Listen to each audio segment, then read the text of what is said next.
Baik, terima kasih teman-teman sekalian. Assalamualaikum warahmatullahi wabarakatuh. Salam sejahtera buat kita semua. Yang terhormat juga para pembicara, teman-teman sekalian yang lain. Perbedaan saya dengan teman-teman yang lain sebenarnya kalau bisa dibilang tidak ada bedanya. Bedanya cuma satu, yaitu adalah kepala saya lebih kecil sehingga saya kelihatan lebih gede.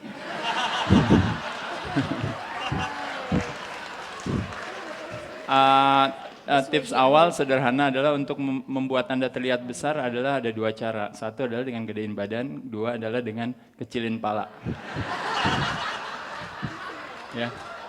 Tentunya dengan nanoteknologi.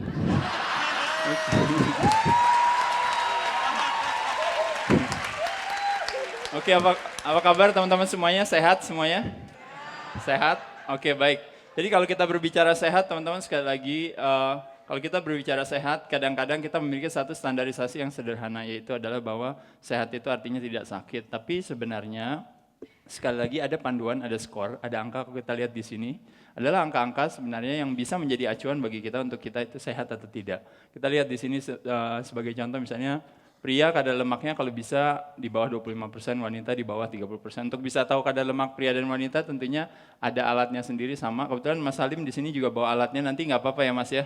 Kalau mau coba nanti di luar setelah ini juga nggak ada masalah, bisa tahunya.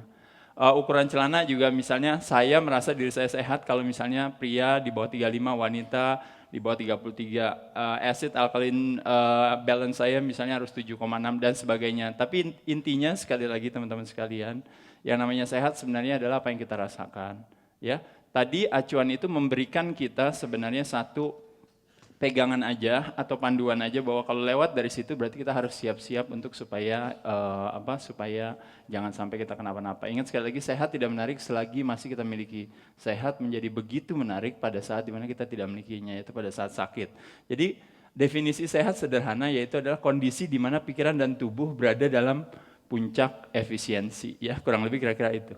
Nah ini kalau kita berbicara soal bangsa yang sehat, bangsa yang kuat ya, itu masyarakatnya sehat. Masyarakat yang sehat artinya sumber daya manusianya kuat ya. Tadi seperti tadi Pak Nurul katakan bahwa sumber daya alam yang kaya, tapi kalau sumber daya manusianya tidak, tentu kan juga menjadi masalah. Oleh sebab itu sumber daya manusianya juga harus bagus. Salah satunya untuk mengetahui kualitas kesehatan masyarakat di Indonesia adalah dengan usia harapan hidup. Di Amerika tahun 1908 usia harapan hidupnya cuma 48 tahun. 100 tahun kemudian usia harapan hidupnya meningkat jadi 78 tahun. Bahkan sekarang di 2010 ini mungkin kebanyakan di negara-negara Amerika, Eropa itu sudah sampai 80 tahun. Bahkan diprediksi di tahun 2020 kita bisa sampai usia 90 tahun ya. Dan bahkan lebih lagi ini berdasarkan secara biologis kita bisa hidup sebenarnya sampai 120 tahun kalau teman-teman tahu. Dan di Jepang, di Okinawa, orang-orang Jepang juga sudah hidup hari ini aja ya Pak ya, sudah sampai kurang lebih sekitar 100 tahunan. Di Indonesia kita lihat di sini, kenapa kita disebut tua umur 50 tahun? Karena kita tahu di umur 60 tahun kita game over, bukan gitu ya kira-kira. Makanya oleh sebab itu kita memiliki satu batasan keyakinan adalah bahwa kita pikir kita akan selesai di umur 60 tahun. Padahal kenyataannya kita bisa hidup lebih dari itu. Nah, apa yang mempengaruhi usia harapan hidup? Nah, biasanya ini ada dua. Yang atas kalau kita lihat itu adalah 80%. Yang bawah kurang lebih adalah kira-kira sekitar mungkin 20%-nya. Jadi sekali lagi, yang atas 80%, yang bawah 20%. Ini konsep sederhana, kalau kita punya pola hidup yang tidak sehat, kita merusak teori Darwin menjadi seperti apa ya Mas Salim? Menjadi kayak gini gitu. Oke, kita lanjut. Kalau kualitas diri kita adalah kualitas pertanyaan kita. Jadi kalau ini adalah penyakit-penyakit populer yang dialami oleh masyarakat kita ya. Nah sekarang pertanyaannya adalah kualitas pertanyaan kita. Kalau kita punya penyakit ini biasanya pertanyaannya adalah apa? Pertanyaannya biasanya adalah obatnya apa? Kan gitu ya. Tapi kenyataannya sebenarnya yang harus kita lakukan adalah merubah pertanyaan kita dengan bertanya akar dari permasalahan daripada penyakit-penyakit ini yaitu apa? Yaitu adalah lemak yang tinggi. Ya, jadi sekali lagi teman-teman, pada saat dimana lemaknya menjadi rendah, pelan-pelan ini yang terjadi penyakitnya juga lama-lama hilang. Jadi nggak usah pikirin soal obat dan sebagainya. Jadilah kalau istilahnya be a student of anticipation rather than a student of reaction. Ini statistik rokok, mohon maaf bagi yang perokok, jangan tersinggung dan juga tolong mekanisme defensifnya jangan modenya di-on-in, santai aja. Oke, Ini kalau kita lihat di sini 84% perokok di dunia itu di negara-negara berkembang, ya berarti sisanya di negara maju. Kenapa di negara berkembang? Itu biasanya hubungannya dengan kecerdasan akan kebugaran kita. Ya di negara maju kecerdasan akan kebugarannya sangat tinggi. Makanya kenapa menyadari bahwa itu. Lalu juga 2 dari 3 pria kalau kita lihat di sini ya, itu juga perokok. Kalau kita lihat di sini juga, nah ada beberapa hal juga yang menarik dari sini juga. Rokok merupakan gateway untuk penggunaan narkoba. Nah kalau kita lihat di sini penggunaan narkoba rata-rata kurang lebih adalah hampir lebih dari 90%, bahkan mungkin 100% adalah perokok. Ya, jadi bisa bayangkan nggak kalau semua pengguna narkoba adalah perokok, berarti bayangkan kalau seandainya dia tidak merokok, kita bisa mengurangi tingkat korban narkoba di Indonesia yang udah hampir 3 juta lebih. Ya, kita lanjut. Ini konsep sederhana, kenapa teman-teman saya yakin yang bagi merokok, kenapa menganggap seperti ini. Padahal sebenarnya rasanya rokok kalau dipikir pada saat baru pertama, pernah gak kira-kira waktu pertama kali ngerokok, enak banget rasanya gitu. Kan pasti enggak, pasti biasanya pada saat kita menghisap pertama, kita pasti kadang-kadang batuk dan sebagainya. Tapi dengan adanya asosiasi kita terhadap rokok, yang seperti ini kurang lebih, ya kita anggapannya, jadi kita anggap rokok itu sebagai sesuatu yang nikmat. Jadi harap dimaklumi kalau seandainya orang merokok, kenapa? Karena asosiasi mereka terhadap rokok seperti itu. Nah berbeda dengan asosiasi mungkin orang yang tidak merokok. Jadi ada perbedaan asosiasi di sini. Nah asosiasi itu dipengaruhi oleh yang namanya repetisi. Jadi teman-teman tahu, repetisi itu is a mother of skill. Repetisi itu adalah ibunya daripada keahlian. Nah kalau kita berbicara di sini, keahlian sama dengan kefasihan, sama juga dengan kepahaman kita. Jadi kalau kita beranggapan ada bahwa setiap saat dengan adanya akses untuk bisa merokok yang mudah dan juga adanya iklan-iklan dan sebagainya, jadi setiap kita lihat ke sana kemari, kita akan selalu mengasosiasikan bahwa rokok itu adalah sesuatu yang cool dan sebagainya. Nah justru tantangannya adalah kebalikannya saya rasa. Ini sekali lagi adalah ternyata untuk bisa punya usia harapan hidup yang tinggi, kualitas hidup yang baik, akhirnya kita jadi kreatif sama seperti tadi Mas Irfan, Mas Irwan dan teman-teman sekalian, bisa main seperti Bari, luar biasa sekali, tepuk tangan sekali lagi buat Bari. Ini gaya hidupnya ada 3, cabangnya sederhana, adalah sebenarnya kita mau meluangkan waktu buat melakukan aktivitas gerak, mau meluangkan waktu buat aktivitas makan dan istirahat. Nah, otot paling penting di dalam tubuh kita adalah otot jantung. Makanya kenapa tadi jangan bilang, jangan ngandelin otot aja tadi Mas Irfan ya, kalau nggak salah ya. Ya jadi maksudnya sebenarnya adalah karena kebetulan ternyata jantung kita juga adalah otot juga, membutuhkan satu otot buat menggerakkan jantung kita. Jadi kalau ototnya nggak dilatih tentunya juga selesai di situ ya. Ini sederhana. Oke, itu kalau kita lihat sederhananya, orang ada bilang kita adalah apa yang kita pakai mencerminkan diri kita. Kita adalah apa yang kita kendarai, kita adalah apa yang kita mainkan, dan sebagainya. Nah kalau di dunia kebugaran kita adalah apa yang kita makan. Mulut kita adalah sumber kesehatan dan juga sumber kesakitan. Ya, kalau kita lihat di sini. Nah kalau berbicara makan, itu sama juga berbicara mengatur makan itu sama seperti mengatur keuangan. Ya jadi konsepnya sederhananya gini, kadang-kadang orang ngapain sih makan diatur-atur, udah nikmatin hidup aja. Ngapain sih uang diatur-atur, udah nikmatin hidup aja. Kita bilang nggak bisa, justru uang dengan diatur, maka hidup kita jadi lebih nikmat gitu. Saya rasa makanan juga sama. Konsep daripada makanan, teman-teman sekalian, sekali lagi yang namanya diet itu bukan mengurangi makanan atau apa, tapi sebenarnya lebih kepada manajemen makanan. Saya yakin teman-teman di sini semuanya kreatif, semuanya maju, berpikiran maju, cerdas dan sebagainya. Jadi konsep sederhananya buat teman-teman sekali lagi, kalau berbicara makanan kita berbicara sumber. Jadi kita pilih sumbernya yang baik buat kita. Yang kedua adalah berbicara makan, kita berbicara penyajian. Karena beda penyajian, beda juga jumlah. Kalori yang berlebihan itu yang membuat orang kegemukan. Sekali lagi tadi penyakit sumbernya dari lemak. Ya, jadi kalori yang berlebihan itu dari jumlahnya. Nah yang ketiga adalah sekarang sederhana. Kenapa seseorang bisa menjadi gemuk? Jawabannya adalah karena orang itu makannya banyak. Betul. Ya. Kenapa makannya banyak? Karena suka makan. Kenapa suka makan? Karena punya nafsu makan. Kenapa punya nafsu makan? Karena kita biarkan nafsu makan kita mengontrol diri kita. Percaya atau tidak, kalau kita gemuk, lalu kita makannya telat, ya. Jadi dia nggak peduli apakah kita rajin sholat, apakah kita sering ke gereja, ya. Kalau saya misalnya sering ke pura, apakah dia orangnya sopan santun, tidak congkak, tidak sombong, dan sebagainya. Dia nggak peduli, pokoknya begitu hormon di kepalanya bilang, ayo hajar, makan lagi, kita pasti harus makan. Ya. Jadi sama istilahnya kalau kita ngantuk, Dia nggak peduli kita siapa, kita pasti maunya tidur. Jadi pada saat kita kepengen makan, pada saat itulah kita mau makan. Oleh sebab itu timing sederhana tadi adalah makan. Ini tips aja ya buat teman-teman sekalian. Makan sebelum lapar daripada makan sesudah lapar. Kadang-kadang orang selalu makan tunggu lapar. Pada saat kita lapar, hormon ghrelin yang in charge ke kepala kita. Tapi pada saat kita sebelum lapar, kita menjadi lebih rasional. Pada saat kita lapar, kita menjadi emosional. Ya, ini oke.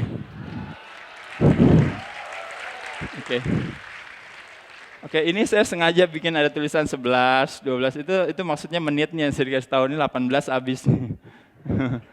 Oke, ini konsep sederhana. Saya tadi mungkin menyambung juga pembicaraan dari Mas Irfan ya tadi kalau nggak salah tadi pagi adalah bahwa seorang anak itu akan ngikutin sesuatu. Jadi konsep sederhana adalah kira-kira seperti ini. Jadi ibu itu adalah sebenarnya ujung tombak, ya ujung tombak daripada kesehatan keluarga. Pernah gak orang bilang gini, kenapa kamu gemuk? Oh iya saya gemuk genetik. Oh iya genetiknya kenapa? Iya masalahnya bapak saya gemuk, ibu saya gemuk, kakek saya gemuk, nenek saya gemuk sehingga saya gemuk. Kan sering ya orang bilang gitu. Kayak saya juga lagi itu ditanya, kenapa Mas Ade miskin? Oh iya karena kebetulan bapak saya miskin, ibu saya miskin, nenek saya miskin, kakek saya juga miskin. Jadi saya kebetulan miskin saya genetik kebetulan. Jadi sekali lagi yang genetik tuh sekali lagi teman-teman adalah habitualnya, sekali lagi adalah habitualnya, adalah polanya. Jadi bukan genetiknya, bukan ini. Ingat ya sekali lagi. Nah kalau ibu yang sehat, dia yang akan bikin makanan yang lebih sehat, akhirnya bapaknya akan ikut sehat, anaknya akan ikut sehat. Pada saat anaknya sehat, cucunya juga akan ikut sehat juga. Jadi sekali lagi peran ibu sangat penting sekali sehingga akhirnya terjadilah tadi konsep nuansa kita, keyakinan kita akan bilang bahwa itu genetik ya. Nah ini adalah beberapa hal yang sederhana. Kalau ada financial IQ, ada juga yang namanya fitness IQ. Fitness IQ kita sebenarnya semuanya sudah tinggi, cuma kadang-kadang kita suka jongkok sejenak. Gara-gara apa? Gara-gara karena kalau ini warisan daripada kebugaran atau gaya hidup sehat adalah kemandirian. Tapi yang jadi kendala kadang-kadang kita bermain di 3 permainan ini. Yang nomor 1 adalah complaint game. Complaint game adalah yang selalu kita sering mainkan ya. Saya mainkan juga. Itu pada saat dimana harapan kita tidak sesuai dengan kenyataan. Jadi kok kenapa ya badan saya gini? Kok kenapa ya saya lemes? Oh kenapa saya bajunya kok nggak sempit? Bajunya kenapa terlalu sempit dan sebagainya dan sebagainya. Yang kedua blame game, kita paling senang menyalahkan sesuatu ya. Sebagai contoh misalnya, kenapa Bapak miskin? Oh, karena kebetulan di depan saya ada toko baju, ada toko sepatu, ada toko ini. Loh, nggak nyambung. Nggak nyambung kan kalau ditanya. Tapi coba kalau ditanya, Bapak kenapa gemuk? Oh iya, karena di depan saya ada kue tiaw, ada bakso, ada somai, ada nyambung. Kenapa bisa nyambung?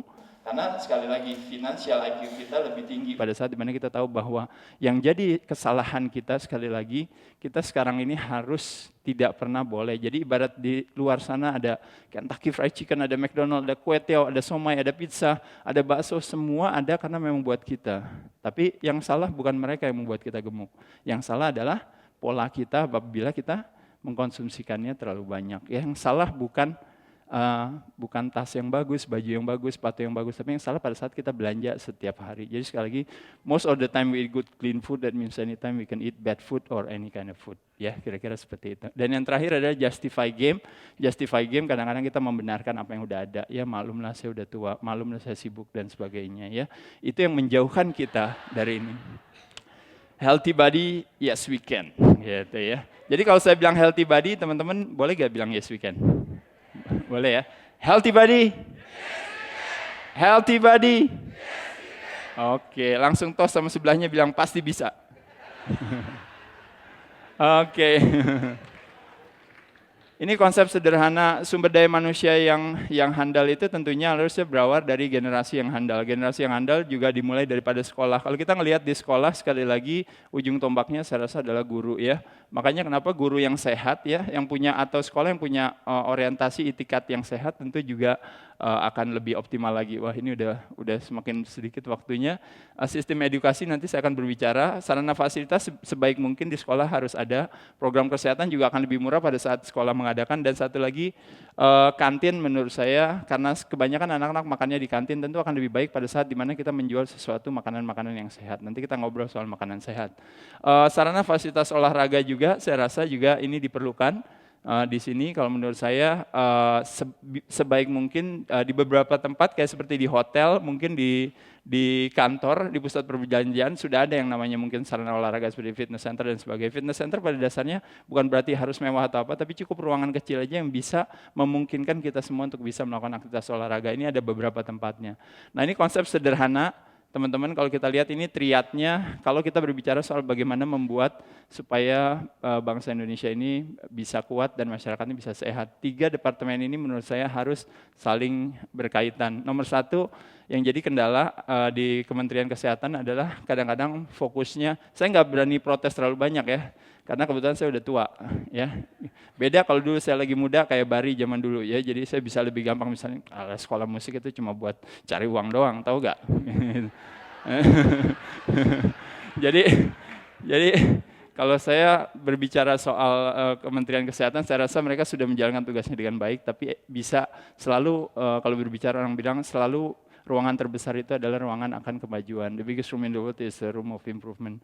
Jadi selalu ada kesempatan buat ini. Kalau bisa, apa yang kita fokuskan, energi kita ke sana. Jadi fokus kepada pencegahan ketimbang daripada fokus kepada penyembuhannya ya. Kadang-kadang kebanyakan terlalu dana habis hanya buat ngelawan satu virus tertentu. Padahal virus itu sebenarnya nggak berkutik sama kita kalau kitanya punya pola hidup yang lebih sehat ya. Dan ini beberapa poin-poin yang lain lagi, termasuk juga standarisasi etika pelayanan, terutama untuk kayak dokter kadang-kadang juga tentu dia adalah healer ya, penyembuh dan sebagainya, tentu pelayanannya harus lebih optimal ya ketimbang daripada ditunggangi atau ada satu kepentingan-kepentingan di belakangnya yang akhirnya justru yang jadi korban adalah mentalitas kita untuk selalu beli obat, pergi ke rumah sakit mesti ini dan itu. Aktivitas yang paling konsumtif di dunia adalah aktivitas pada saat kita harus membeli sehat, padahal sebenarnya kita sehat itu harusnya udah kita miliki ya.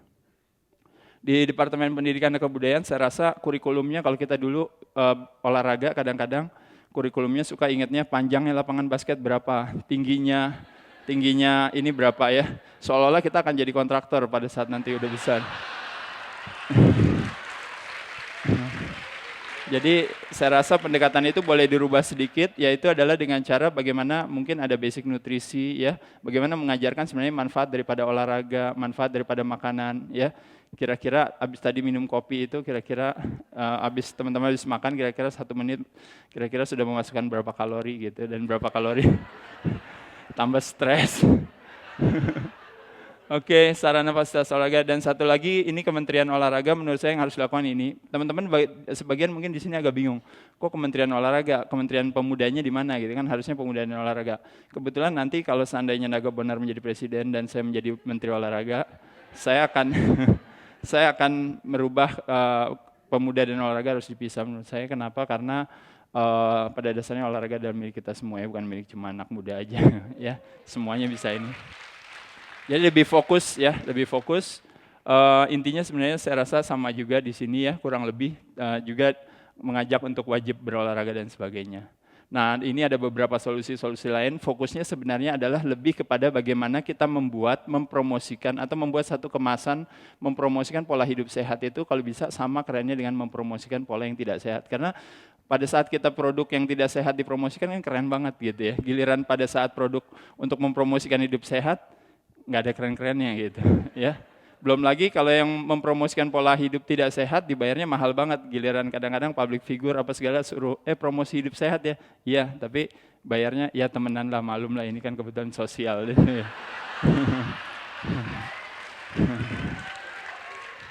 Oke, ini konsep sederhana sekali lagi sebagai penutupnya teman-teman sekalian.